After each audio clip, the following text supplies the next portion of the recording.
Krystal, what are you taking a look at? Well, guys, it is officially done after 50 years of focused activism, as we've been discussing, from committed right-wing radicals and their well-heeled allies. Roe has been overturned, allowing states to ban abortion completely. Over half of all states are certain or likely to take the opportunity to do exactly that.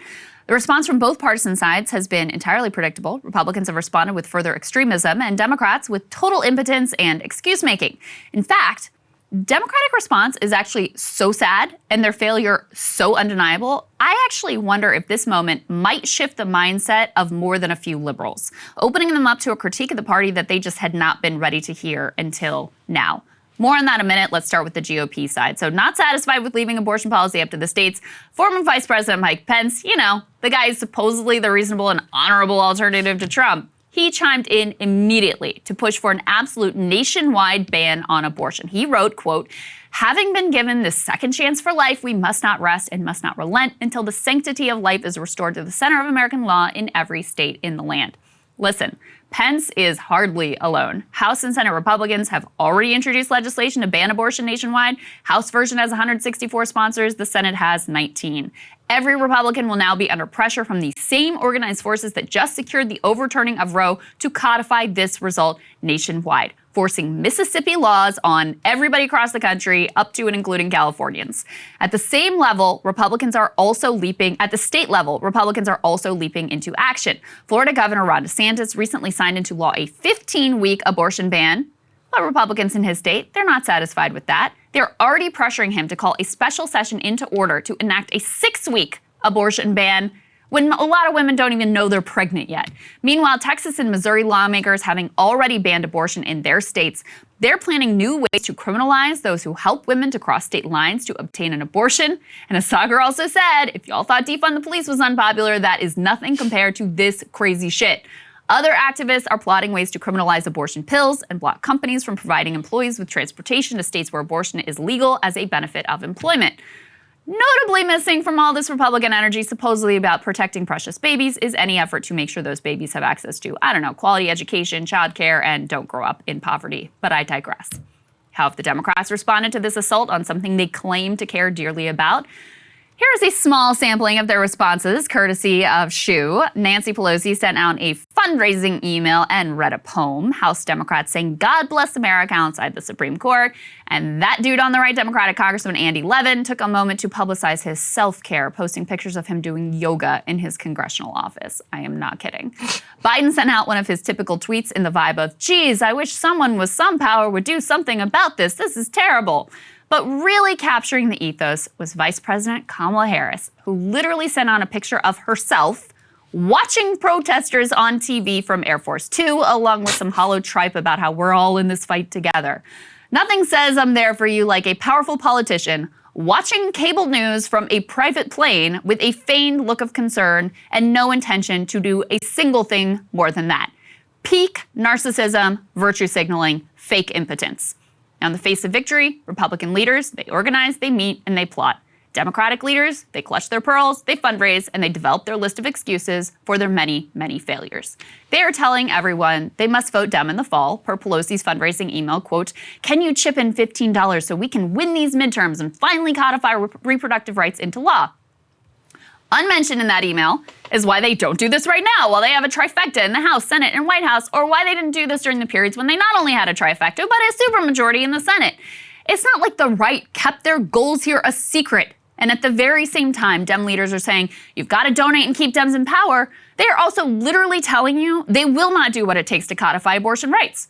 Biden has already ruled out expanding the court or nixing the filibuster, so even if by some miracle Dems keep control of the House and the Senate, not a single thing is going to be different from the fake helplessness and inaction that is the hallmark of their reign right now. Enraged young people are calling their bluff. Listen to what protesters in Texas had to chant. They were chanting this at Beto O'Rourke.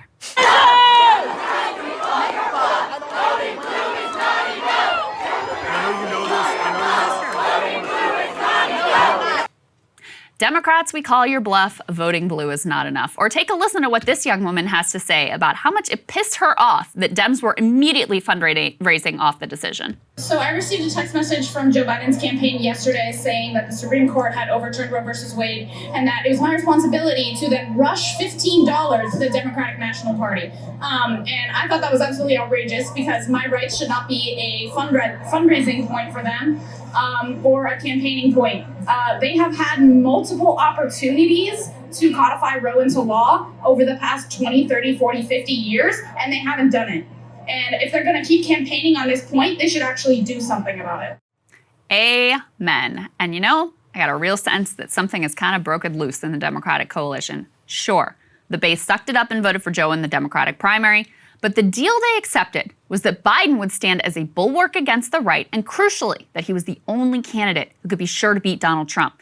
Now, it's clear that this deal was built on a pack of lies. Under Biden's fecklessness and failure to deliver, the right has grown stronger than ever.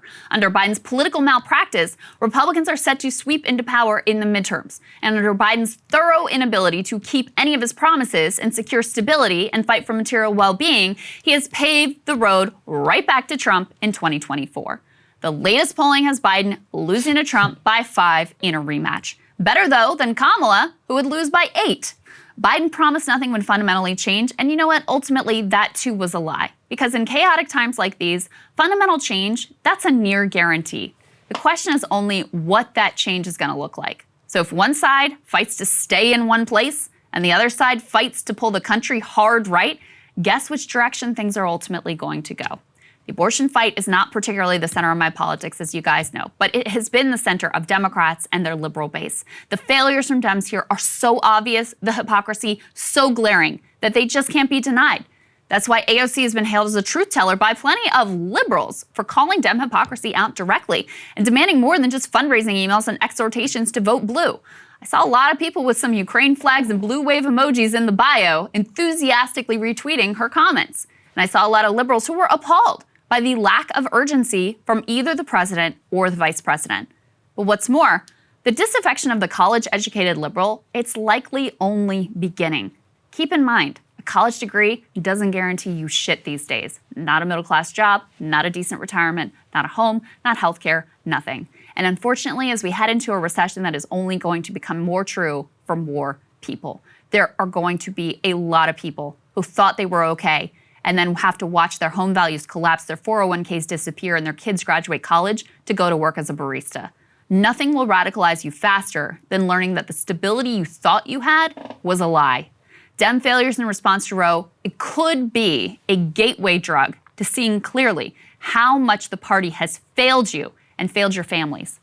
What do they do with that energy? Well, it's a good question. It could go to the endless hamster wheel of rage watching cable news and rage posting on Facebook. Could lead to dropping out of politics altogether, joining the already massive ranks of the non-voters. Could be channeled into the sort of liberal street protests that, frankly, ultimately have also gone nowhere in the era of unresponsive government. You see how much good the Women's March did, right? Or it could be channeled into something real. Could be channeled into an electoral challenge, the Democratic establishment embrace of the grassroots labor movement that continues to be the most hopeful thing that is happening in America right now. The labor movement, ultimately, it's crucial because it has power to mess with capitalism. It isn't impotent. Then the politicians will sit up and take note. Now, the current Democratic Party elite have proven themselves thoroughly and completely unequal to the moment, unable, unwilling to match the needs of the time with the action that is necessary. Who could possibly look at that photo of Kamala with her fake look of shock, watching other people protest and feel any different? Reality is coming home hard and fast. This is a question mark for me, is how the Democratic base responds. Because I do see this. Cable news is ripping us apart, dividing the country, making it impossible to function as a society, and making it impossible to know just what is true and what is false.